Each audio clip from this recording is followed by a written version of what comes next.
Circle K 3. juuni ja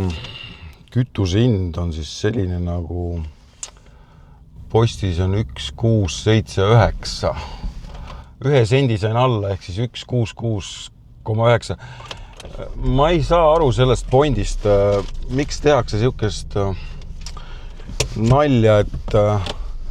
pannakse see kütuse hind nagu 3-kohaliseks. Et ja siis liigutatakse seda viimast numbrit seal, et tegelikult on see absurd, et kui on Euroopa Liit selle direktiivi jälle ette kirjutanud, siis on veel eriti debiilne, aga kui ei ole ja tanklaketid ise nagu seda tsirkust teevad, see näitab veel omaette mingisugust turundusinimeste lollust, et kui arvatakse, et see 0,9 või mis iganes see 9 lõpp seal, et see inimesi mõjutab turunduslikult, siis see asi võis olla seal kuskil 90ndate teine pool või 2000ndate algus, et kuna ma ise olen reklaaminduses olnud sees üle 30 aasta, siis ma ütlen siiralt, et see asi lihtsalt ei tööta, et see ei ole enam, sellel ei ole sellist 90ndate efekti, et 0,9, et sul on 1,74 senti või see tähendab 79 senti, ütleme, et see on ikkagi alla 1,80, et ei koti kedagi. Pane see kütuse hind või poes toidu hind, pane nii, nagu see asi päriselt on, maksab seal näiteks 1,74, siis panegi 1,74 või mida sa seal koma kohatad seal, et või siis pane 0,2 või 0,3 või see töötab igal juhul paremini kui see 1,749 või mis asi see on, eks ole. Kui sa lähed nagu toidupoodi ja vaatad neid hindu seal kogu aeg on 9-tega lõppevad, siis tekib nagu mingisugune error, kas on mingi massipsühhoos või massiturundusinimeste mingi aju error või mis teema see on, või siis vanakooli firmade omanikud siis käsevad oma turundus- ja müügiinimestel panna seda, arvates, et see asi ikkagi töötab, on ise kinni jäänud siis oma ajudega 90ndatesse, kus see võib-olla tõesti töötas, aga praegu ma ei tea, kui ma näen seda hinda nagu 1,49, 1,79, 3,79, 4,99, siis see on minu jaoks on see esimene märk sellest, et seal kompaniis firmas on turundusinimesed või firma omanik on keskajast, et nad ei jaga nagu üldse biiti. Ja siis tehakse mingit kommejanti nende 9-tega ja komakohtadega seal, et kui sa oled nagu õige ärimees, siis pane hind nii, nagu asi on, eks. Kui sul ongi kallis pood, siis ongi kallid asjad, kallid hinnad ja kõik arusaadav. Mis komakohtade komatamine see käib, et täiesti ajuvaba minu jaoks, et ma isegi meelega nagu erroriga kohe niimoodi valin toitu, millel ei ole hinda. Sul on 1,75 või 2,75 või 5,75. Ma pigem ostan selle toote, kui ma ostan toote mingisugune 3,99. Ma lihtsalt ei osta siukse asju. Ja ma arvan, et ma ei ole ainukene, kes sellist asja märkab ja näeb. Ja siin hetkel on samamoodi Olerexi tankla, vaatan 1,674. Okei, see on täitsa arusaadav, ei ole mingi 0,9, aga samas mingi linnasildi taga on mingisugune, ma arvan, et see on gaas, ma ei näe,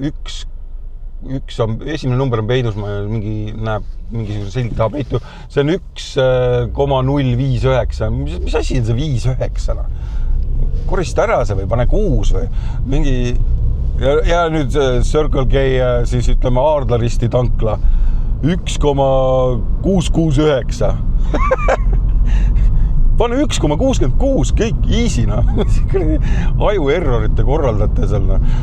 et tavainimese või pensionääri aju võib-olla kotid, kellel enam kõvaketta peal midagi ei toimu, et sellel võib-olla muudab midagi seal peas, et 1 sent tuli alla, aga tegelikult on see visuaalne teema, et see vihastab kõiki kujundajaid, küljendajaid, siis mingisuguseid raadioinimesi, kõik, kes peavad seda komatralli tegema kogu aeg, et reaalsuses efekt on tegelikult olematu, et see on nagu kuskilt maha kopeeritud kunagi mingi,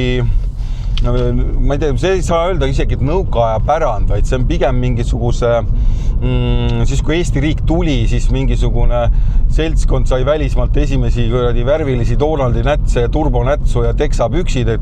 ja siis mõtlesid, ma müün siin ka teksasid edasi kallimalt veidikene. Ja siis panidki siuksi, enam rahvas ei tahtnud poes käia mingi aeg ja siis pandi nagu tehti hinnad, paneme 1 euro odavamalt, pööbel ostab kraami ära. Reaalsus on see, et pööbel algul ostiski ära, aga mingi aja pärast pööbel haris ennast, käis ise ka välismaal, ostis ma riideid, asju, vaatas, et saab kordi odavamalt ja nüüd tulles aastasse 2026, siis inimesed ei telli ja ei käigi ostmas kuskilt mingisugustest Eesti veebipoodidest, kes on ostnud oma kauba samamoodi AliExpressist ja Temust ja siis panevad sinna mingisuguse räige hinna otsa, nagu ütleme seal, kui mina vaatan mingeid foto-videotooteid, näiteks Temus on 5,42 mingisugune toode ja see sama toode maksab siin Eesti mingites fotopoodides maksab 42 euri, no et millest me räägime siis? Täpselt sama toode, isegi mõnel tootel on isegi pildid samad, no. Ja nüüd siis käib see tohutu kisa, et Eesti kaubandus sureb välja, aga kuradi äkki tooks hinnad alla, nii nagu nad päriselt on, ja nüüd siis 1. juulist või kuna siis keelame Temu ära, paneme igale tootele 3 eurot otsa siis tootepõhiselt, et kui mul on näiteks ühes Temu pakis on mingisugune 3-4 erinevat mingit fototoodet ja näiteks telefoni kaitseklaasid, siis igale sellele klaasile või tähendab klaasile, mingisugusele kaamera korgile või statiivi jupile mingisuguse paneme 3 otsa, mis see siis teeb? 6 juppi 18 eurot, see on tohutu rikastumine Eesti riigi puhul jälle, äkki hakkaks nagu midagi muud korrigeerima või ja siis samas, eks ole, kui see sama kuradi jupats on müügis Eesti veebipoes, siis on nagu kõik hästi, siis on suurametnikud oma suud täis söönud ja elulill saavad jälle oma tänuüritusi, suvepäevi, talvepäevi korraldada ja siis tõsta aprillikuus oma palka, nagu ka eile oli, et palka tõsteti aprillis riigiärikate palka, igasuguste kuradi muidusööjate lõustade palku ja nüüd siis kajastub, et Eesti keskmine palk tõusis, mis 2100 oli vist Lõuna-Eest, 2172 või 79 või oli vist jälle 79 oli siis Lõuna-Eesti ja Tallinnas oli seal 2,5 kilo või. Et loomulikult, kui see trall liigub, see pannakse ühte potti kõik see kupatus, siis ongi see palk suurem, et mina arvan, et praegu on jah,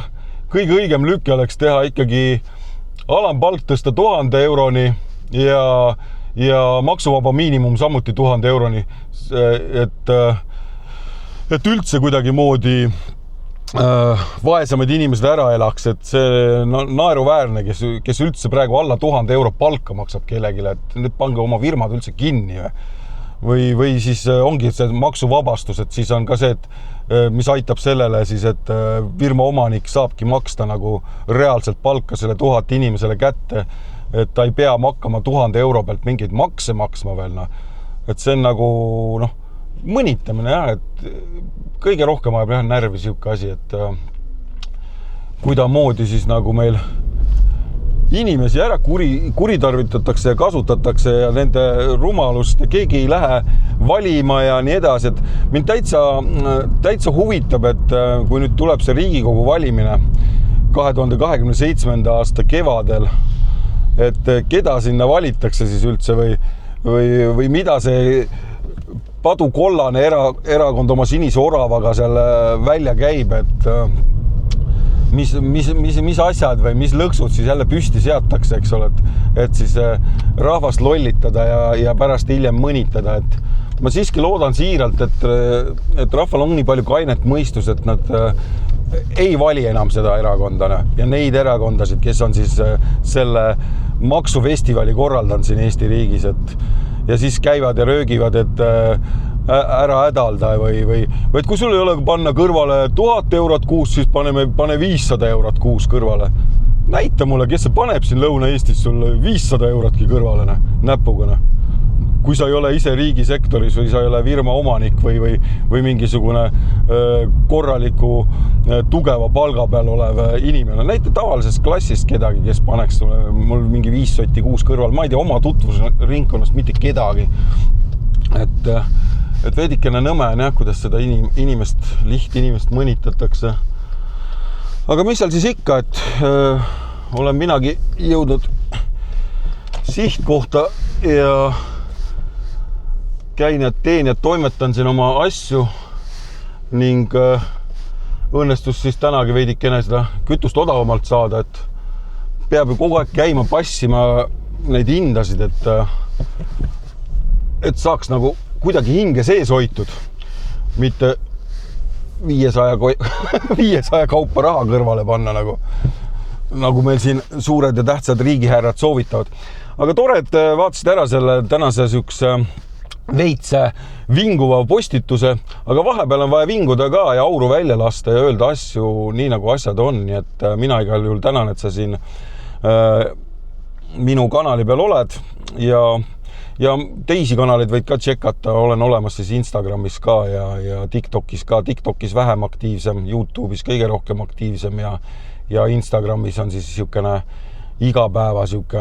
story time ka. Panin sinna siis tänase selle kütuse hinna tšeki ka, nii et saate siis sellist kütust siis hetkel tanklast, mis asub siis Tartus Postimaja juures Circle K-na. Seal on see ringide tankla, et seal on niimoodi, et hommikuti millegi pärast on postis oleva kütuse hind odavam, kui sõita siis kilomeeter edasi Aardla risti sama firma Circle K, nii et ja juba on hinnavahe, nii et paraku peab jah, et ellu jääda peab ringi rallima, nii et ja hindu vaatama. Aga jah, ilusat päeva, thanks, et kanali peal olid. Tšau!